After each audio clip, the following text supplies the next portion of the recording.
მოწინააღმდეგეობიდან მოკავშირეობამდე თითქმის 4 ათწლეული გავიდა.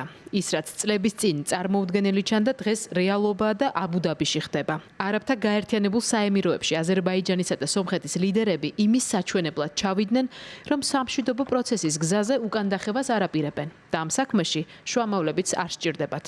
მთიანი ყარაბაღის კონფლიქტის დასრულების შემდეგ ნიკოლ ფაშინიანი და ილჰამ ალიევი ერთმანეთს მედიატორის გარეშე პირველად შეხვდნენ, რაც სამხრეთ კავკასიის ყველაზე ძველი კონფლიქტის ისტორიაში გარღვევად ფასდება. ეს არის მნიშვნელოვანი, იმიტომ რომ საუბრობთ ორმხრივ სამიტზე. აზერბაიჯანი და სომხეთი მართლები არიან იმაში, რომ რუსეთის მედიატორობაზე უარს ამბობენ. რუსეთი გადატვირთულია მისი ომით უკრაინაში, რომელიც ჩაუვარდა. შესაბამისად, ეს ყველაფერი პროცესებიდან რუსეთის გამოთიშვას ნიშნავს.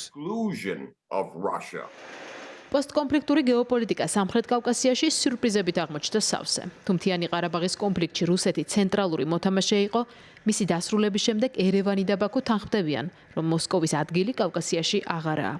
აბუ-დაბიში შეხვედრის შემდეგ რეგიონალური მედიები უახლოეს მომავალში არაუგვიანეს წლის ბოლოსთვის სამშვიდობო ხელშეკრულების გაფორმებასაც არ გამორიცხავენ.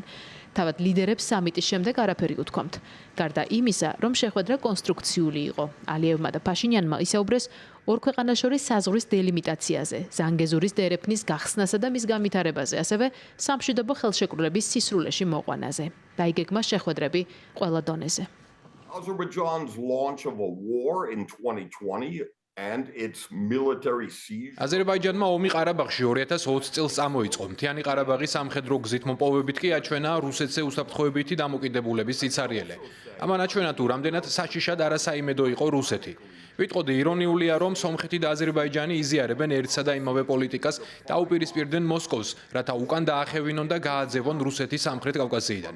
უკრაინის ომიდან მიღებული მნიშვნელოვანი გაკვეთილი კი ისაა, რომ რუსეთის შეერაღებული ძალები სუსტი და არაკომპეტენტურია. ეს კი გაკვეთილია ყველასთვის, ვინც რუსეთის მეზობელია.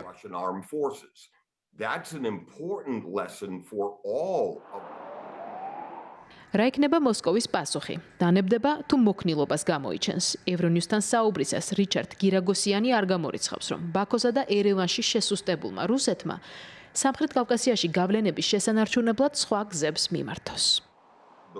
გაბრაზებული და შურისმაძიებელი რუსეთი საკუთარ ბრაზს მომართავს ყველა მის მეზობელზე, იმისათვის რომ დაკარგული ძალაუფლება აღიდგინოს.